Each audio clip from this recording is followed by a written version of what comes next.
The phone rings at 3 p.m. on the Tuesday that changes my life forever. I am in the kitchen preparing a lunch that no one will come to share with me when I hear that laugh that freezes my blood.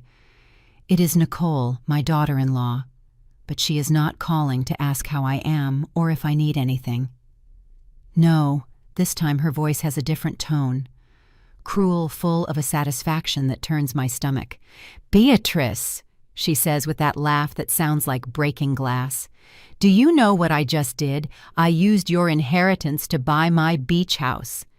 Yes, that $500,000 you guarded like it was gold. It is all spent, dear mother-in-law." I remain silent, feeling each word stab into my chest like sharp daggers. But she is not finished. She keeps talking with that cruelty that can only come from someone who believes they hold all the power.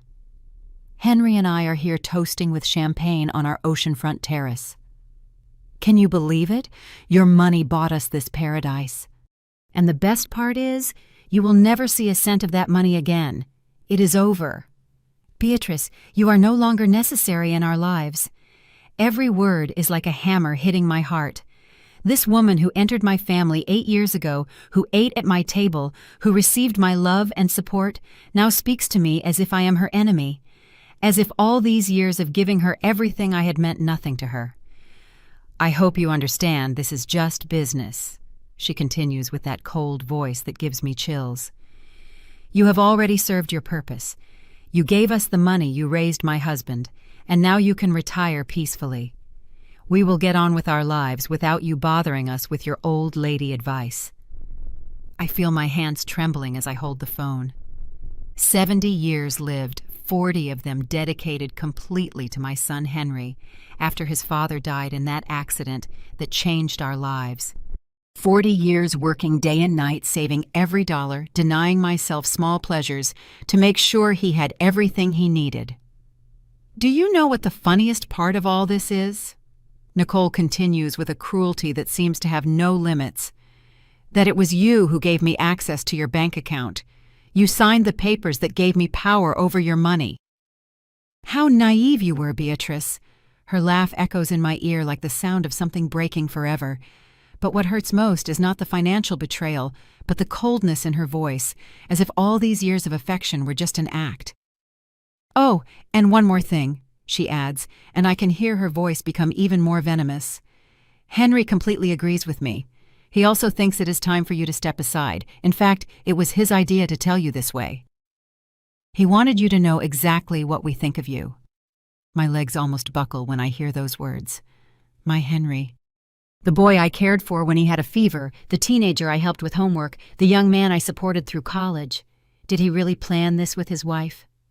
"We are a young family, Beatrice. You belong in the past. Your time is over, and we have the right to live our lives without a bitter old woman constantly reminding us what to do."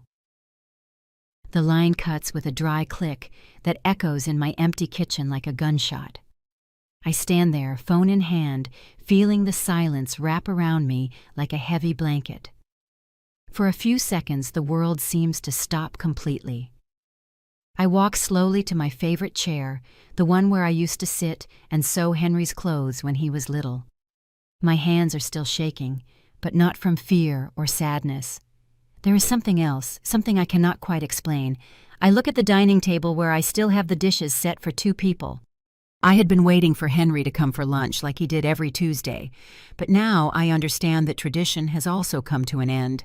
But then something strange happens. Instead of crying, instead of screaming or feeling the desperation Nicole expected me to feel, a deep calm washes over me. A small, almost imperceptible smile forms on my lips. Because there is something Nicole does not know, something that is going to surprise her more than she could ever imagine. Something that will completely change the ending of this story she thinks she has already written. I get up from the chair with a determination I have not felt in years. I walk to my living room window where I can see the garden I have cared for so many years, the flowers I planted with my own hands, the trees I watched grow alongside my son. But she does not know what I am about to do. After hanging up the phone, I sit in my favorite chair, remembering how I got to this moment. Memory is a strange thing when you are 70. Sometimes you forget where you put your keys, but you remember with perfect clarity the day that changed your life forever. It was a Tuesday just like today, but 40 years ago. Henry was just 10 years old when I got that call from the hospital that split my soul in two. My husband had an accident at the factory. A machine had failed, and he, who was always so careful, so responsible, could not escape in time. I remember running to the hospital with Henry clutching my hand, his big, scared eyes asking me over and over where Dad was. I did not know what to tell him. I did not understand how life could change so quickly, how 1 second you could have a complete family and the next be left alone with a child who depended entirely on you. The doctors told me it was instant that he had not suffered, but I suffered. I suffered every day for those first few years, trying to be both mother and father, working 3 different jobs to pay for the house, the food, Henry's school. I got up at 5 a.m. to clean offices, then ran home to make breakfast and take Henry to school, then went to work at a store until 3, and in the evenings I sewed clothes for the neighbors. During those years, there was no exhaustion, no rest. There was only Henry, and the need to give him everything his father no longer could. I sold jewelry I had inherited from my mother, sold furniture we had bought with so much love when we got married. I sold everything that was not absolutely necessary for our survival. But I never complained in front of him. I never let him see my tears when I paid the bills and saw the money was not enough. I never told him about the nights I stayed awake, calculating and recalculating expenses, trying to find a way for him to keep studying, to have the same opportunities as other children. When Henry turned 15, I got a better job in an office. The salary was more stable, and we could finally breathe a little.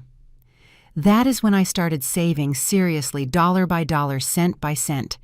Every month I set aside a fixed amount in a special account I had opened just for his future. "Mom, you do not need to work so hard," Henry would tell me when I came home tired at night. But I knew I did. I knew that every extra hour of work was one less hour of worry for his future. The years flew by. Henry graduated from high school with the best grades, got into college to study engineering, and became an educated, responsible man. I was so proud that I felt my heart would burst with happiness every time someone told me how smart and hardworking my son was. When he was 25, he met Nicole. At first I liked her. She was pretty polite, seemed to love him very much. Henry was in love like I had never seen him, and that made me happy. After so many years of sacrifice, seeing him smile like that filled my soul. They got married 2 years later in a small but beautiful ceremony. I paid for most of the expenses because I wanted it to be perfect for them.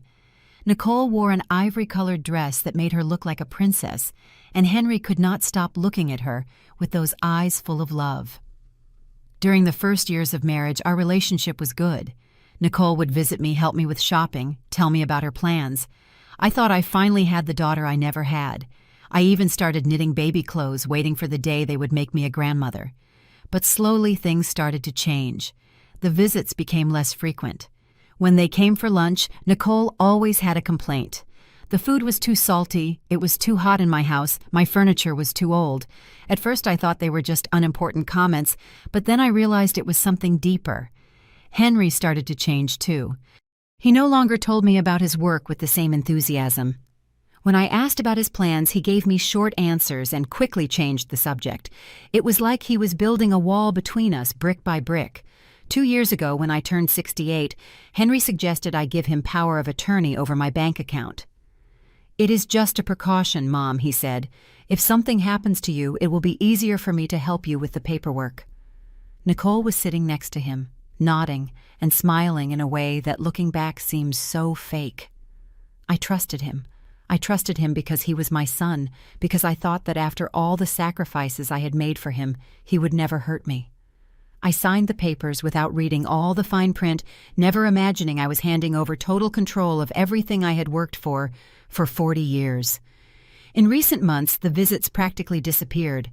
Henry would call occasionally, but his conversations were cold, distant. Nicole never got on the phone. When I asked if I could visit them at their apartment, they always had an excuse. They were too busy, they had plans, the house was under repair. Now, sitting in my chair, I finally understood what had been happening. All these months they had been planning this. All these months they had been lying to me, waiting for the perfect moment to take my money and disappear from my life.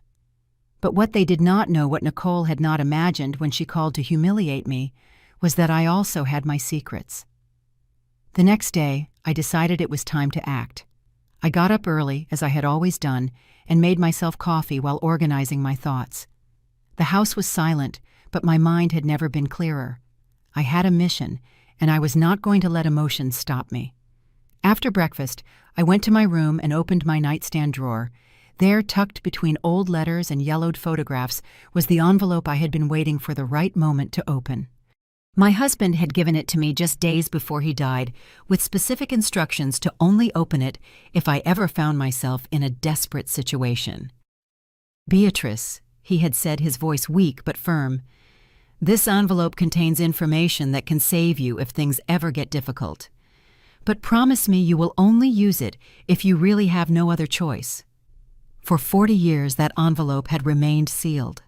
I had gone through difficult financial times, faced unexpected expenses, made complicated financial decisions, but I never felt it was time to open it.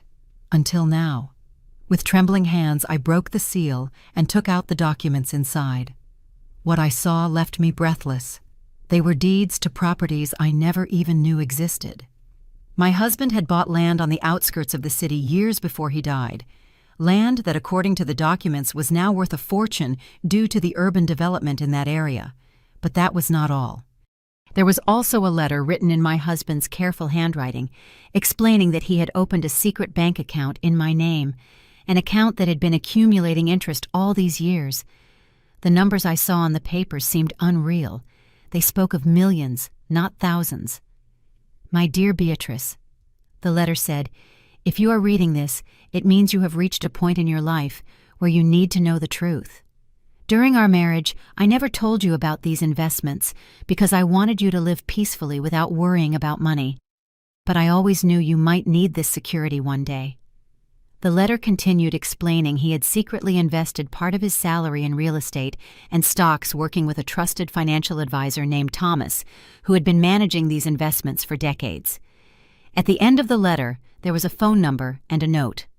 "Call Thomas. He will explain everything." I sat on my bed for several minutes trying to process this information. My husband, the man I had known and loved for so many years, had kept this secret to protect me. He had planned all this thinking of my well-being, even after his death. With my heart pounding, I dialed the number on the letter. The voice that answered was warm and professional. "Law Office of Mr. Thomas Mendoza. How can I help you?" "I am Beatrice Hernandez," I said, my voice trembling. "I believe my husband worked with Mr. Mendoza many years ago." There was a pause, and then I heard an exclamation of surprise. "Mrs. Beatrice, I have been waiting for your call for 40 years. Your husband told me you would contact me one day when it was necessary. Can you come to my office this afternoon? We have a lot to talk about." That afternoon, I put on my best olive green dress and took a taxi downtown. Mr. Thomas's office was in an elegant building that intimidated me a little, but when I arrived, he greeted me with a kind smile that immediately put me at ease. He was a man in his 60s with gray hair and kind eyes that reminded me of my husband. He offered me coffee, and I sat across from his desk, still unable to fully believe what was happening. "Your husband was a very intelligent and forward-thinking man," he said, opening a thick folder with my name on it. "During the years I worked with him, he always spoke of you with such love and respect. He told me you were the strongest woman he knew, but that you were also very noble and trusting." Thomas explained that the properties my husband had bought were now worth over $3 million. The secret bank account held another $2 million. But the most important thing was that all of this had been legally protected for all these years, and no one, including Henry, had access to these funds. "Your husband gave me very specific instructions," Thomas continued. "He told me that if you ever found yourself in a situation where someone tried to take advantage of your kindness, I was to help you protect your true assets." "Are you in that situation now, Mrs. Beatrice?" I told him everything that had happened with Nicole and Henry, how they had taken the $500,000 from my regular account, how they had humiliated and abandoned me, thinking they had left me with nothing. Thomas listened silently, taking notes occasionally. When I finished, he leaned back in his chair and looked at me with an expression mixing sadness and determination. "Your husband warned me this might happen. He told me. He explained that sometimes the people we love most are the ones who can hurt us the most, especially when money is involved. But he also said you had such a big heart that you would always look for a way to teach rather than just punish." And he handed me a folder with all the documents I needed to access my true assets. He also explained that I could easily recover the $500,000 they had taken, as the transfer had been fraudulent under banking laws. "But before we make any legal moves," Thomas said, "I want you to think carefully about what you really want to achieve with all this. Your husband told me you were not a vengeful person, but someone who always sought to turn pain into a lesson." I left that office with my head spinning, but also with a clarity I had not had in a long time. Now I understood why my husband had kept this secret. It was not just about money. It was about giving me the tools to face any difficult situation that might arise. That night, eating dinner alone in my kitchen, I began to plan my next move. It was not about revenge, it was about justice. And above all, it was about teaching my son and daughter-in-law a lesson they would never forget. The following days were like living in two different worlds. On the outside, I maintained my normal routine. I got up early, made my coffee, read the newspaper, watered the garden plants. But inside, my mind was working constantly, planning every move with the precision of a Swiss watchmaker. Thomas had explained that recovering the $500,000 would be simple, but we had to be strategic about when and how. "Timing is crucial," he had said. "If we act too quickly, they will not learn the lesson. If we wait too long, the emotional damage to you could be irreversible." We decided to wait until Henry and Nicole tried to make the final payment on the house. According to documents Thomas had investigated, they had only made a down payment and had 30 days to complete the transaction. It was the perfect time for them to realize the money they thought they had was no longer available. In the meantime, I had to act as if I were truly devastated by their betrayal. It was not difficult because part of me was devastated, not by the money, but by discovering what the people I loved most were capable of. On Thursday morning, I decided to take my plan a step further. I called Sarah, my lifelong friend, the only person I could trust completely. Sarah had witnessed all my sacrifices during the difficult years. She had seen me work myself to the bone to give Henry the best. "Sarah," I said when she answered, "I need you to do me a huge favor, but first you have to promise me this stays between us." "Oh, Beatrice, you're scaring me. What is going on?" I told her the whole story, from Nicole's cruel call to the discovery of my husband's secret inheritance. Sarah was silent for so long I thought the call had dropped.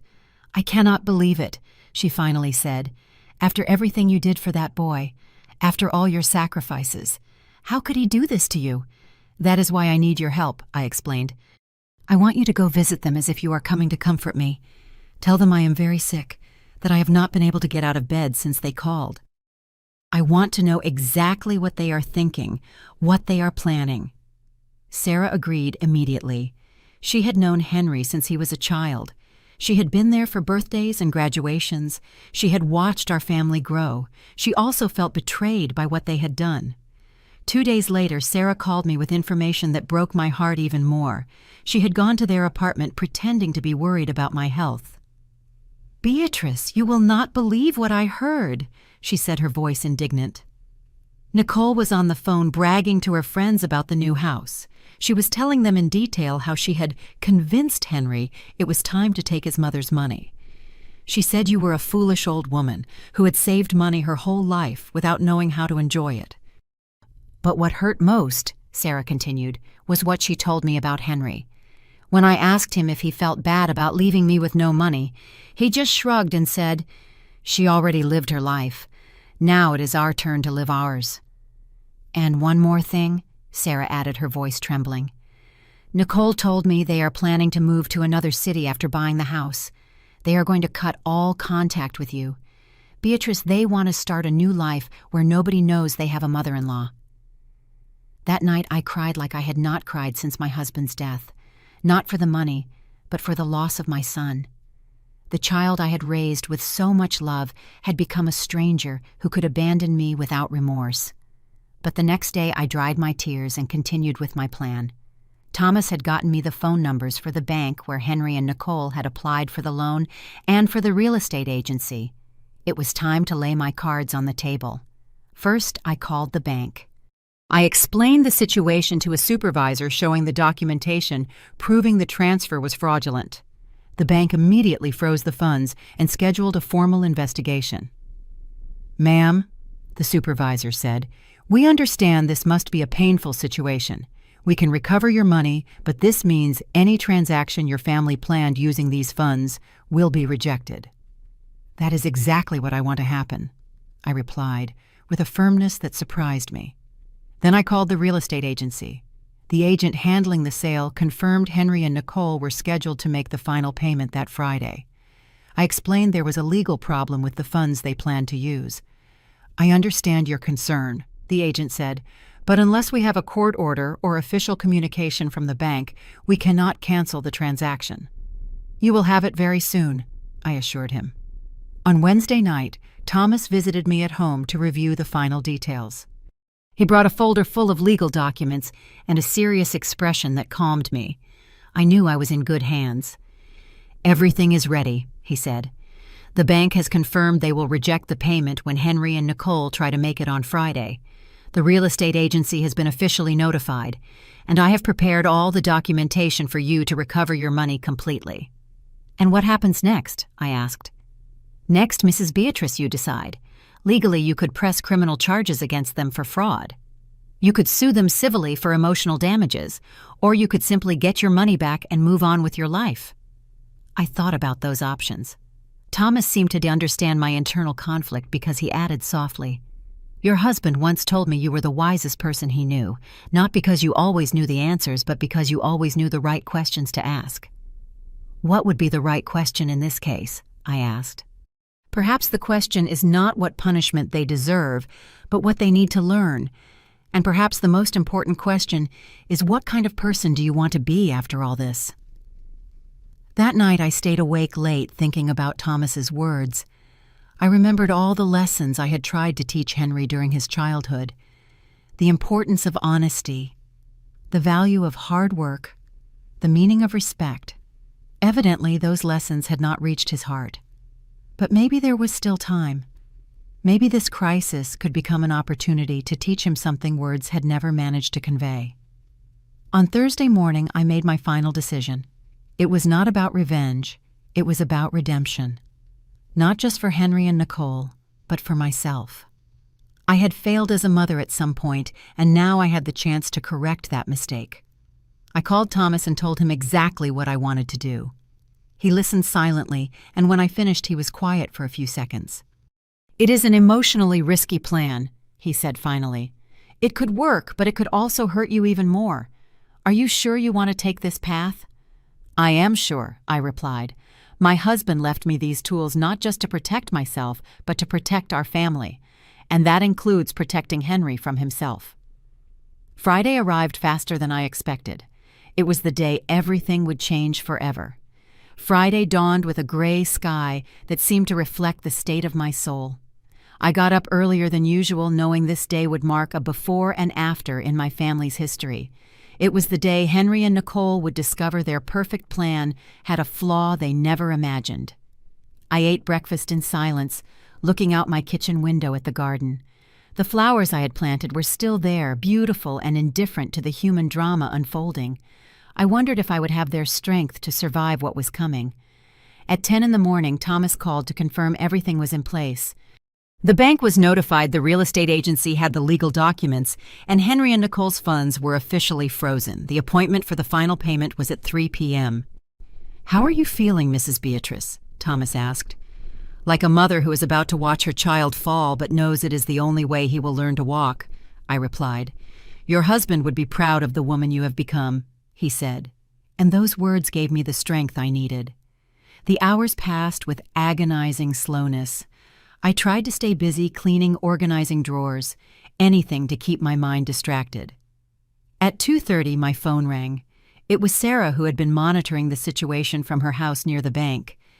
"Beatrice, they just arrived," she whispered like a spy in a movie. "I saw them go in 5 minutes ago. Nicole is wearing a very elegant pink dress and a huge smile. Henry looks nervous but also excited. They have no idea what is waiting for them." I stayed silent, imagining the scene. My son, and now about to live the biggest nightmare of his adult life, and I was responsible for it. "Beatrice, are you there?" Sarah asked. "Yes, I am here. Thank you for watching. Now we just wait." 30 minutes later, my phone rang again. It was a number I did not recognize, but I knew immediately who it was. "Mom." Henry's voice sounded broken, confused, desperate.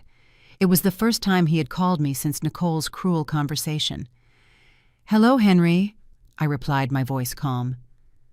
"Mom, something terrible happened. We went to the bank to make the payment on the house, but they told us there is no money in the account. They said the funds are frozen for a fraud investigation. I do not understand what is happening." I could hear Nicole screaming in the background, her voice hysterical, a dramatic contrast to the arrogance she had shown days before. "Fraud?" I asked, faking surprise. "What kind of fraud?" "I do not know, Mom." "The bank supervisor says someone reported the money was transferred without proper authorization.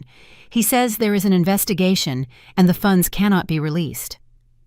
Henry seemed genuinely confused, and for a moment I felt a pang of pain, realizing he might not have fully understood what he was doing when he signed those papers. "And what will happen to the house?" I asked. "I do not know." His voice broke completely. "The real estate agent says if we cannot make the payment today, we lose the down payment we already made. It is $50,000. "Mom, all our savings!" I could hear he was crying, and my mother's heart broke. But I knew I had to stay firm. This was the most important lesson. "I am so sorry, son," I said. "I wish I could help you, but as you know, Nicole told me I have no money." There was a long silence. I could imagine Henry processing my words, remembering his wife's cruel conversation. "Mom, about that. I wanted to explain." "There is nothing to explain, Henry. Nicole was very clear. She told me you did not need me anymore, that it was time for me to step aside." "But Mom, I never—" "Never what, Henry? Never agreed. Never signed the papers giving her access to my account. Never thought it was a good idea to take the money I saved for 40 years. The silence that followed was deafening. Henry knew he could not deny it. "Mom, please." His voice was just a whisper. "We need your help." "My help?" I repeated, the irony of the situation hurting my soul. But according to Nicole, I already served my purpose. According to her, I am no longer necessary in your lives. Nicole was angry when she said those things. She did not mean them. "Oh, really? And you were angry too when you gave her permission to talk to me like that. Were you angry when you decided it was time to take my money without even telling me?" Henry began to cry openly. It was a sound I had not heard since he was a little boy, and it broke my heart.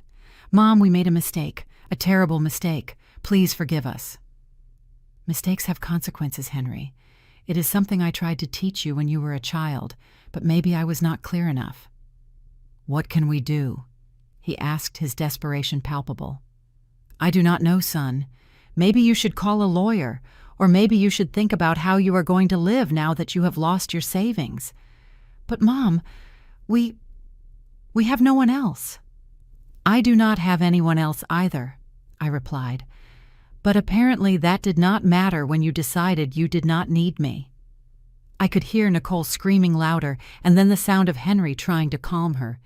Then I heard quick footsteps, and Nicole's voice came on the phone. "Beatrice!" she screamed with a fury that made me pull the phone away from my ear. "You did this! You are the one who reported the fraud!" "I do not know what you are talking about, Nicole," I replied calmly, which enraged her even more. "Do not play innocent. We know it was you. No one else had that information." "If it really was me," I said slowly, "it would be because someone took my money without my real permission. But according to you, I gave you access voluntarily. Did I not?" The line went silent. Nicole realized she had just contradicted herself. "This is not going to end like this," she finally said, but her voice had lost its arrogance. "You are right," I replied. "This definitely is not going to end like this." I hung up the phone and sat in my favorite chair, feeling a strange mix of satisfaction and sadness. The first part of my plan had worked perfectly, but I knew this was just the beginning. What really mattered was not the punishment, but what came next. An hour later, Sarah called again. "Beatrice, I saw them leave the bank. Nicole looked devastated, and Henry—" Oh dear. Henry looked like he had seen a ghost. Nicole was screaming so loud I could hear her from the sidewalk. "What do you think they will do now?" I asked. "Honestly, I do not know, but something tells me this is not over." Sarah was right. I knew Nicole well enough to know she would not accept responsibility easily, but that was also part of my plan. Sometimes for someone to truly change, they have to hit rock bottom. That night I went to bed early, but could not sleep. I wondered if he could ever forgive me for teaching him this lesson so painfully. But I also thought of my husband and Thomas's words about the kind of person I wanted to be after this. I knew he would have been proud of my strength, but I also knew he would have wanted me to find a way to turn this pain into something constructive. On Saturday morning, my plan would enter its second phase. Saturday dawned with a bright sun, a complete contrast to the darkness I knew Henry and Nicole must be feeling. I woke up with a strange mix of anticipation and nervousness. As I was making my morning coffee, the phone rang. It was barely 7 a.m. When I saw Henry's name, I knew something had changed. "Mom?" His voice sounded completely different. No desperation, just a cold resignation that worried me. "Good morning, Henry," I replied, keeping my tone neutral. "Mom, Nicole and I have been talking all night. We have made a decision." "What kind of decision?" "We are going to sue the bank for negligence, and we are also filing a complaint against you for financial manipulation of an elderly person." His words hit me like a punch to the stomach. I had expected many reactions, but not this. Not my own son trying to press charges against me. "I understand," I said, struggling to keep my voice steady. "And how do you plan to prove that I manipulated anything?" "Nicole says you must have lied about your mental condition when you signed the papers giving us access. She says a person in their right mind would not do what you did." "You mean recovering my own money? You mean ruining us after making us believe we could count on you?" he retorted with a bitterness I had never heard in his voice. "Henry, I never told you that you could take my money to buy a house. You simply took it and informed me after the fact." "But you gave us access to the account." "I gave you access for emergencies, not for luxury real estate." There was a long silence. "The lawyer we consulted says we have a solid case. He says what you did constitutes emotional abuse and financial manipulation." "What lawyer?" I asked. "Gary Mendoza. He says he knows similar cases and can help us get our money back." The last name sounded familiar, and then I realized why. Thomas had mentioned he had a younger brother who was also a lawyer, but one who specialized in more questionable cases. "I understand," I said. "And when do you plan to proceed?" "Monday morning. Gary says the faster we act, the better our chances." "Henry, before you do this, I want you to think about something. Do you really believe I am the type of person who would intentionally hurt her own son? Honestly, Mom, I do not know what to believe anymore. The woman who raised me never would have done something like this." "You are right," I replied. "The woman who raised you never would have had to do something like this because she would have raised a son who would never steal from his own mother." The line went dead. Henry had hung up. I sat in my kitchen processing what I had just heard. My plan had worked too well. Instead of learning Henry and Nicole had decided to double down and attack me legally, I immediately called Thomas. "Good morning, Mrs. Beatrice. How are you feeling after yesterday?" "Confused," I answered honestly. "Henry just called to tell me they are going to sue me for financial manipulation." There was a pause, and then I heard what was definitely a contained laugh. "Are you laughing?" I asked. "I am sorry, Mrs. Beatrice, but yes, I am. By any chance did they tell you the name of the lawyer advising them, Gary Mendoza?" "Ah, my younger brother. I should have guessed." "Your brother?" "Yes, Gary has always had different ethical standards than mine. He specializes in cases that serious lawyers will not touch. But in this case, I am afraid he is giving your son false hope." Thomas explained they had absolutely no legal case against me. I was the rightful owner, I had recovered my funds through legal channels, and I had documentation. But most importantly, he added, "We have evidence of the call your daughter-in-law made where she clearly admits to taking the money without your real consent." Evidence of the call. Remember when you asked for my help? One of the first things I did was install a recording system on your phone to protect you legally. That call where Nicole boasts about using your inheritance is completely recorded and can be used as evidence. I felt relieved, but also worried. That means Henry and Nicole are going to get into serious legal trouble. Only if you decide to press charges against them. My recommendation is that we wait to see what Gary does. The rest of the weekend passed in a tense calm. On Monday morning, as promised, I received a call from Gary Mendoza. His voice was surprisingly similar to his brother's, but it had an aggressive tone. "Mrs. Beatrice, I am attorney Gary Mendoza. I represent your son Henry and your daughter-in-law Nicole in the financial manipulation case they are filing against you." "Good morning," I replied simply. "I want to offer you a chance to resolve this out of court. If you voluntarily return the $500,000 you fraudulently withdrew, my clients are willing to not press criminal charges." "Fraudulently?" I repeated. "How can it be fraudulent for me to withdraw my own money from my own account because you had given them access to those funds, and then withdrew the money to prevent them from meeting their financial obligations?" "Mr. Mendoza, have you reviewed the documentation showing how they obtained access to my account?" "Of course. I have the papers right here that you signed." "And have you read the fine print in those documents?" There was a pause. "What do you mean?"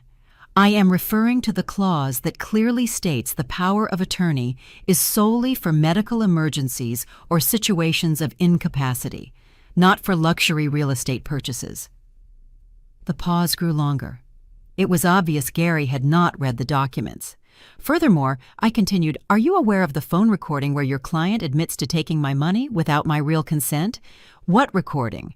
"The recording where Nicole specifically calls to mock me for taking my money, where she tells me verbatim that I will never see that money again and am no longer necessary in their lives." The silence on the other end was deafening. "Mr. Mendoza," I continued, "I think it would be wise for you to review this case better before proceeding, because from my perspective, your clients are the only ones who have committed fraud here." I need to review some additional documents," he finally muttered.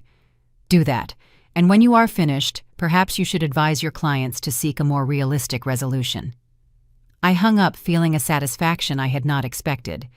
But I also knew this meant Henry and Nicole would soon realize they had no legal options. That would leave them in a desperate position, and desperate people sometimes make even worse decisions. That afternoon, Thomas called to confirm. "Gary called me," he said, amusement in his voice. "He wanted to know if I had any additional information. I told him I did, and I emailed him everything." "How did he react?" "Let's just say, I think he is going to advise his clients to find a different strategy."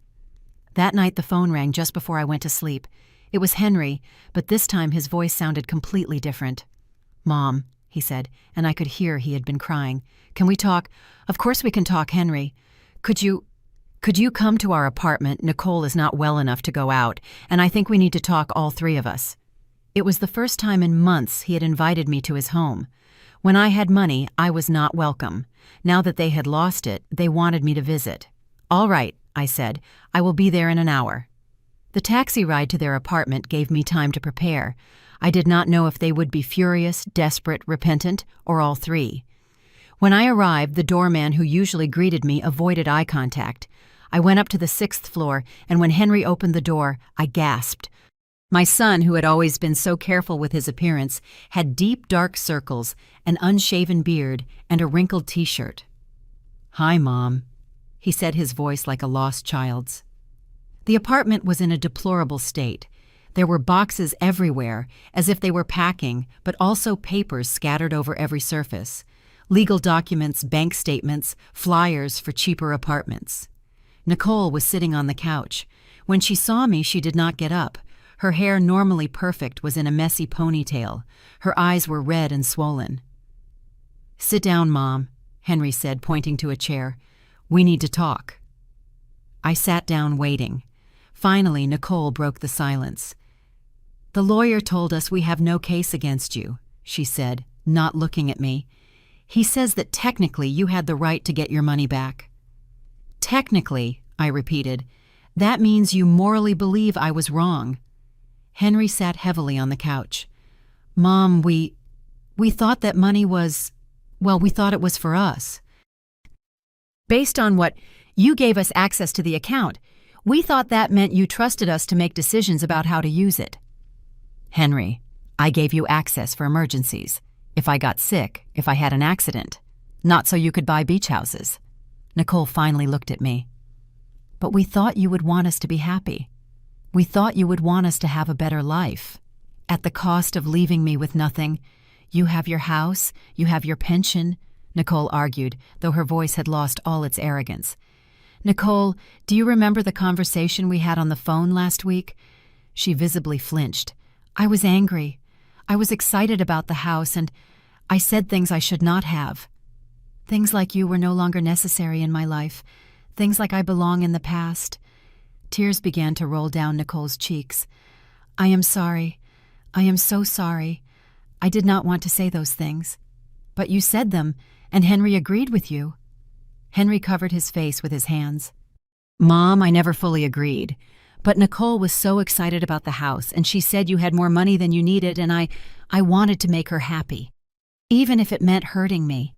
"I did not know we were going to hurt you," Henry exclaimed. "I thought you would be happy for us. Henry, did you ever ask me if I was happy? Did you ever ask what I thought about you taking all my savings?" The silence was his answer. "And now what?" I asked. "What are your plans?" Nicole blew her nose. "We lost the down payment on the house, $50,000. And the owner of this apartment already rented our place, thinking we were moving. That means you are going to be homeless." "We have until the end of the month to find something," Henry said. "But with our credit ruined, it will be very difficult. And work. My boss found out what happened." Henry continued, his voice breaking. "He says he cannot have employees with pending legal issues. He suspended me without pay." "What issues? The lawyer told you that you had no case." "Yes, but the bank reported the incident to the authorities as possible fraud. Until the investigation is officially closed, I technically have pending legal issues." Nicole huddled on the couch. "My job at the boutique is also at risk. The owner says she cannot risk employees with questionable reputations." I looked around the apartment again, the expensive furniture, the giant TV. "Have you thought about selling some of your things?" I asked. Henry followed my gaze. "We already started. Those boxes are full of things we are trying to sell. But it will not be enough." "How much do you owe?" "Besides the down payment, we have credit card debts for about $30,000. And now with the lawyer's fees." His voice faded. "Gary charged you for the case you did not have. $5,000 up front," Nicole muttered. "Money we cannot get back." The irony was brutal. "And what do you expect me to do?" I asked directly. Henry and Nicole looked at each other. They had clearly practiced this. "Mom," Henry began, "we know we made terrible mistakes. We know we hurt you in unforgivable ways, but you are our only family. We have no one else to turn to. You are asking me to forgive you. We are asking you to give us a second chance." Nicole said, her voice trembling. "We are asking you to help us get out of this hole." "Financial help. Any kind of help," Henry replied desperately. "A place to stay, a small loan, whatever, Mom. We are desperate." I looked at them. These two people who a week ago told me they did not need me, that I belonged in the past. Now they were begging me to be their salvation. "Do you understand why I did what I did?" I asked. "To punish us." Nicole answered, resentment still in her voice. "No, Nicole. To teach you. Teach us what? That actions have consequences. that you cannot treat people as disposable and expect them to save you when you need them. Henry nodded slowly. We understand, Mom. We understand we were terribly selfish. Do you really understand? Or are you just saying what you think I want to hear because you need my help? The question hung in the air. Mom, Henry finally said, I know I have no right to ask you for anything. I know you can probably never forgive us completely. But if you give us a chance to show you we have changed, I promise we will never give you a reason to doubt us again. I looked into my son's eyes, searching for sincerity. I saw pain, regret, and something that might have been new wisdom. Henry Nicole, I said finally, I am going to do something for you. But it is not going to be what you expect. What do you mean? Nicole asked, fear in her eyes. I stood up and walked to the window. You are going to come live with me, I said without turning to look at them, but not as guests. You are coming as people who need to learn to live again. What does that mean exactly? Henry asked cautiously. I turned to face them. It means, if you accept my help, you will live by my rules. You will learn what it means to earn every single thing you have. You will understand the real value of money and work. They looked at each other confused. Mom, Henry said slowly, we are grateful, but I do not understand what you are proposing. It is simple. You can move into my house tomorrow. But you will work to earn your place. You will cook clean, maintain the garden, do repairs. And you will find work. Any work, no matter how humble. Work like what? Nicole asked, her expression suggesting she hated the idea. Whatever you can get. Cleaning, sales, construction. You cannot be selective when you are in this situation. But Mom, Henry protested, I am an engineer. I have a college degree. And I paid for that college degree, I reminded him. But apparently it taught you nothing about gratitude or responsibility. So now you will learn those lessons the hard way. Nicole shifted. And what about our debts, the legal problems? Those are your responsibilities. I am not paying your debts. You created them, you will solve them. But I will give you a roof and food while you work to fix it. For how long? Henry asked. For as long as it takes for you to learn what you need to learn. And how will we know when we have learned enough? You will know, I said with a small smile. Believe me, you will know. They were silent, processing my proposal. I could see the conflict. They desperately needed help, but my offer was not the easy salvation they wanted. And if we do not accept, Nicole finally asked, then you do not accept. You are adults. You can make your own decisions, but this is the only help I am willing to offer. Is there no other option? Could you not just lend us money? Nicole, money will not solve this problem. Money is what got you into this problem. What you need is not more money, it is to learn to live differently. Henry leaned forward. Mom, this is a kind of punishment. No, Henry, this is an opportunity.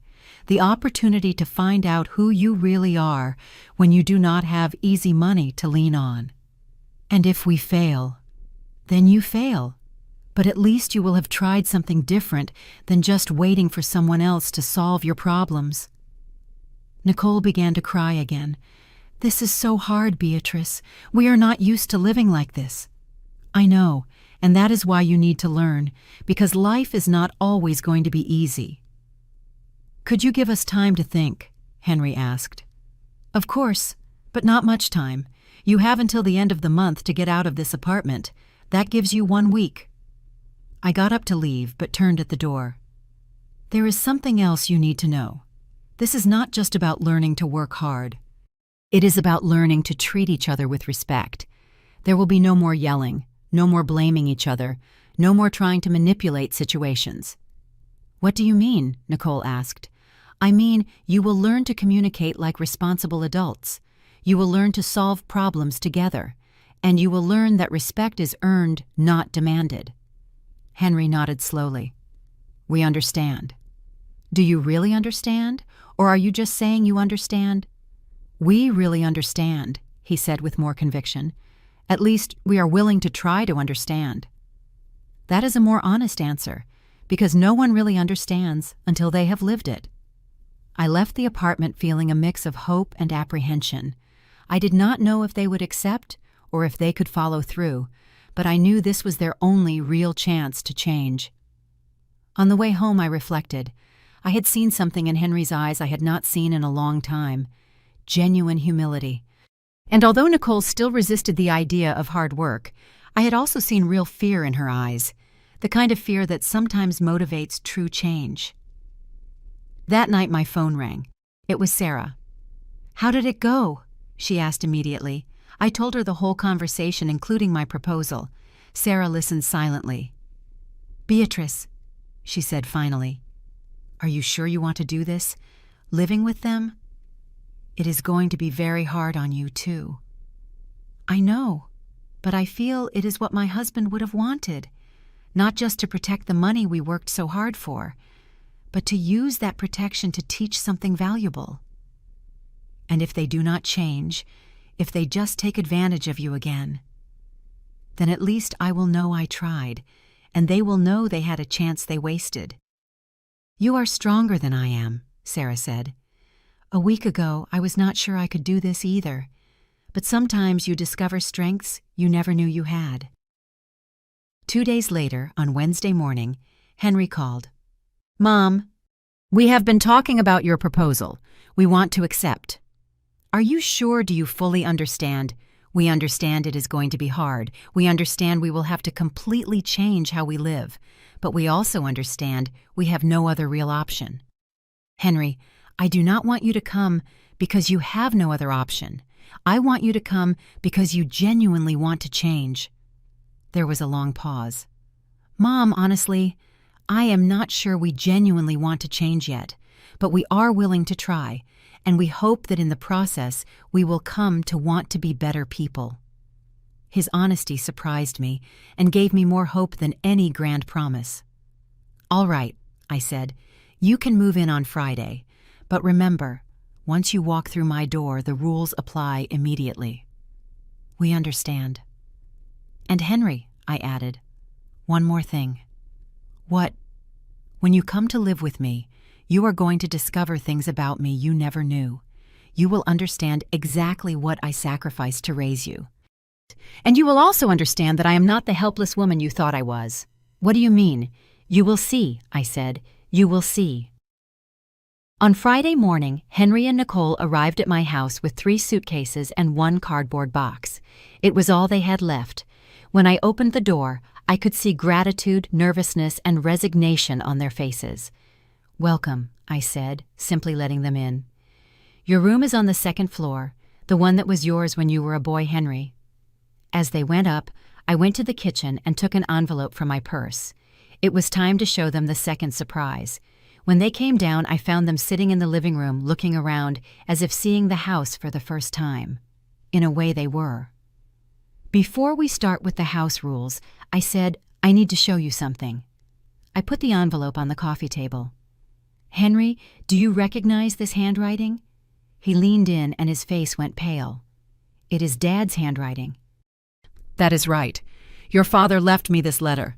I opened it last week after Nicole called to humiliate me." Nicole squirmed. "What did the letter say?"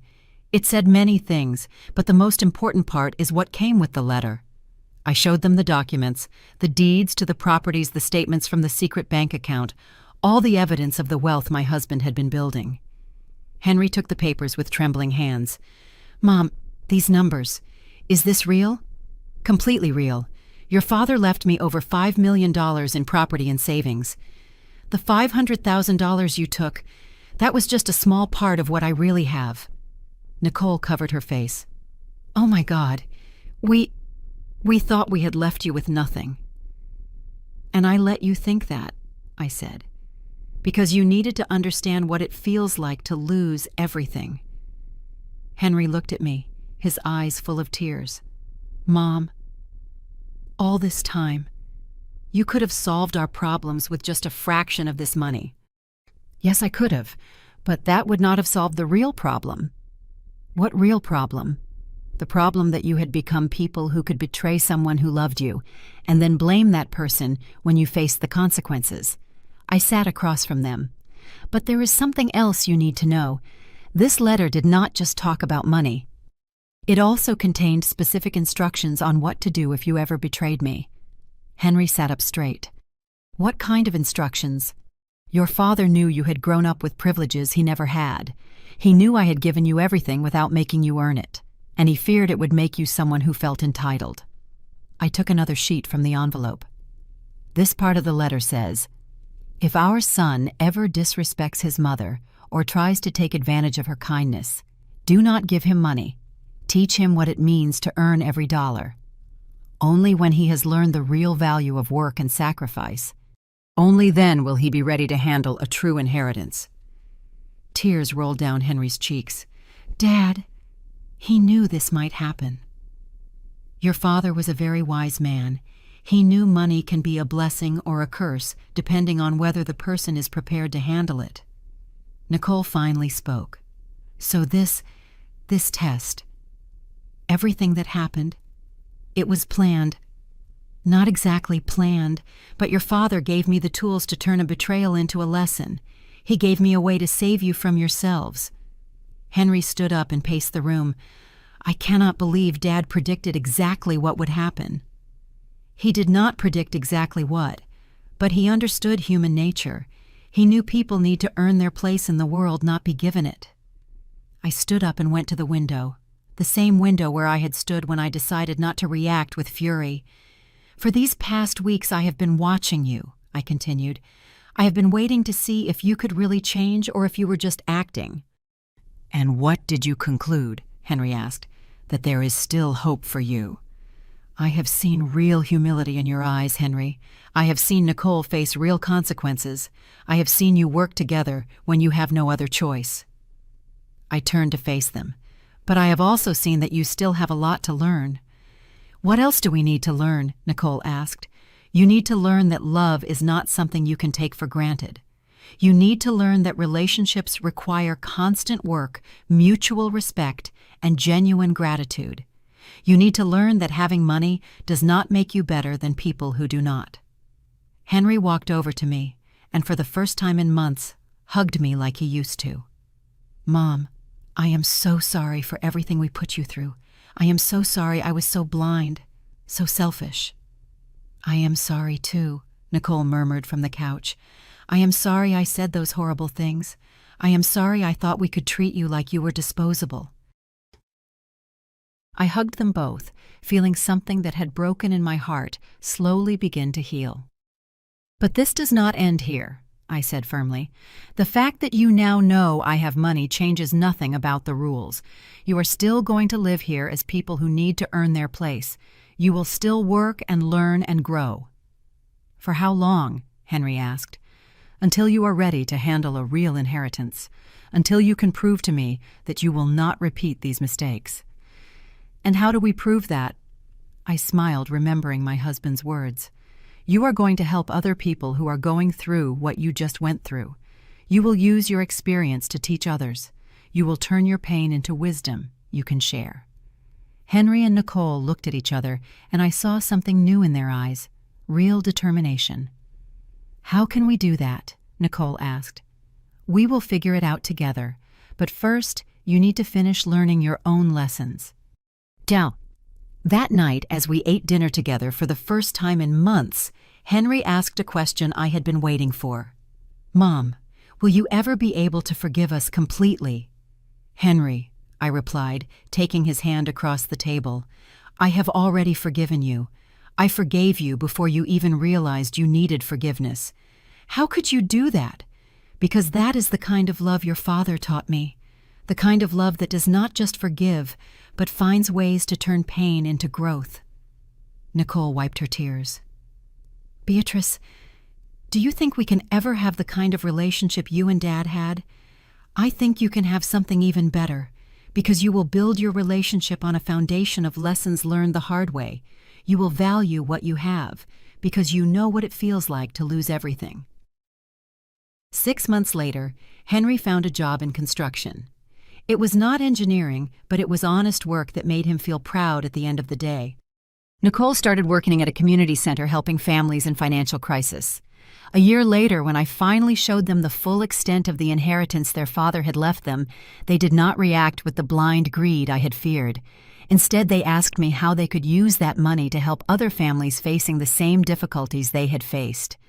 That day, I knew the lesson was completely learned. I did not save them with money. I saved them by teaching them to save themselves.